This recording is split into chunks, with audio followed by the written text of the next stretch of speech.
నమస్కారం. మీ అందరికీ సౌమిత్రి తెలుగు స్టోరీస్ ఛానల్కు స్వాగతం. మనం ఈరోజు చెప్పుకోబోయే కథ కలియుగంలో జరగబోయే సంఘటనలు కలిపురుషుడు మనకి ముందుగానే తెలిపిన కథ. పంచ పాండవులలో ఒకరైన సహదేవుడు ఒకరోజు గుర్రాల సంతలోకి వెళ్ళారు.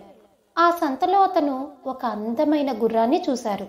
అరెరే, ఇంత అందమైన గుర్రాన్ని నేను ఇంతకు ముందు ఎప్పుడూ చూడలేదు.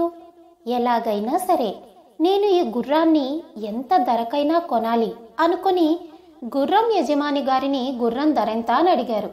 గుర్రాన్ని నేను ఎవరికూ అమ్మను, కానీ ఎవరైతే నేను అడిగే ప్రశ్నలకు సమాధానాలు చెబుతారో వారికి నా గుర్రాన్ని ఉచితంగా ఇస్తాను అని చెప్పారు. సహదేవుడు, సరే నన్నడుగు, ఎటువంటి ప్రశ్నలకైనా నేను సమాధానం చెప్తాను అని చెప్పారు. దానికి గుర్రం యొక్క యజమాని, సరే నేను అడిగే ప్రశ్నలు చాలా జాగ్రత్తగా విని సమాధానాలు చెప్పి ఉచితంగా గుర్రాన్ని తీసుకుని వెళ్ళు అని ప్రశ్నలు అడగడం మొదలుపెట్టారు. మొదటి ప్రశ్న, ఒక పెద్ద బావి ఉంది. ఆ పెద్ద బావిలోని నీరుని తీసుకెళ్లి 7 చిన్న బావులను నింపవచ్చు, కానీ ఆ 7 చిన్న బావుల్లోని నీటితో పెద్ద బావిని నింపలేం, ఎందుకు అని అడిగారు. బాగా ఆలోచించి నాకు సమాధానం చెప్పు.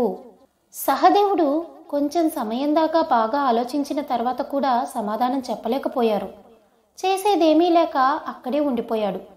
కొంత సమయం తరువాత నకులుడు సహదేవుణ్ణి వెతుక్కుంటూ గుర్రాల సంతకు చేరుకున్నాడు.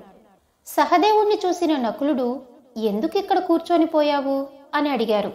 దానికి సహదేవుడు ఆ గుర్రం మరియు గుర్రం యొక్క యజమాని గురించి నకులుడికి వివరంగా చెప్పారు. ఆ గుర్రాన్ని చూసిన నకులుడు ఆశ్చర్యపోతూ, సహదేవా, నీవు చెప్పినట్లే ఈ గుర్రం ఎంత అందంగా ఉంది. ఎలాగైనా సరే దీన్ని మనం మన రాజ్యానికి తీసుకుని వెళ్ళాలి అని గుర్రం యొక్క యజమానిని నకులుడు కలిసి, నన్నడుగు, ఎటువంటి ప్రశ్నలైనా నేను నీకు సమాధానం చెప్పి ఆ గుర్రాన్ని మా అన్నయ్య సహదేవుడికి బహుమతిగా ఇస్తాను అని చెప్పారు.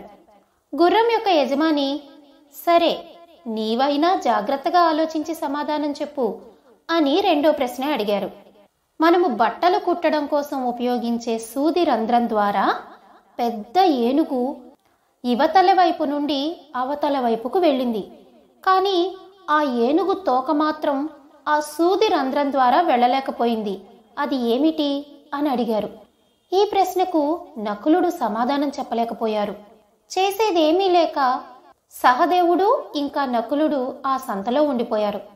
ఎంతసేపటికి తమ్ముళ్ళిద్దరూ రాజ్యానికి రాకపోయేసరికి కంగారుగా ధర్మరాజు భీముణ్ణి పిలిచి తమ్ముళ్ళిద్దరినీ వెతుక్కొని ఎక్కడ ఉన్నా రాజ్యానికి తొందరగా తీసుకొని రమ్మని చెప్పారు. అన్నగారి మాట ప్రకారం భీముడు తమ్ముళ్ళిద్దరినూ వెతుక్కుంటూ వెళ్ళాడు. చివరకు తమ్ముళ్ళిద్దరను ఒక సంతలో చూసి, ఇక్కడెందుకు కూర్చున్నారు అని అడిగారు. అన్నయ్య ధర్మరాజు చాలా కంగారు పడుతున్నారు, వెంటనే రాజ్యానికి బయలుదేరి వెళదాం అనగానే తమ్ముళ్ళిద్దరూ అక్కడ వారు ఎందుకు ఉన్నారో వివరంగా చెప్పారు. అంతా విన్న భీముడు గుర్రం యొక్క యజమానిని కలిసి, నేను మీ ప్రశ్నలకు సమాధానాలు చెబుతాను అన్నారు. గుర్రం యొక్క యజమాని, చూడండి, నేను వేసిన 2 ప్రశ్నలకు సమాధానాలు చెప్పలేక మీ తమ్ముళ్ళిద్దరూ ఓడిపోయారు. కావున నీవు బాగా ఆలోచించి సమాధానం చెప్పాలి. దానికి భీముడు సరేనన్నారు.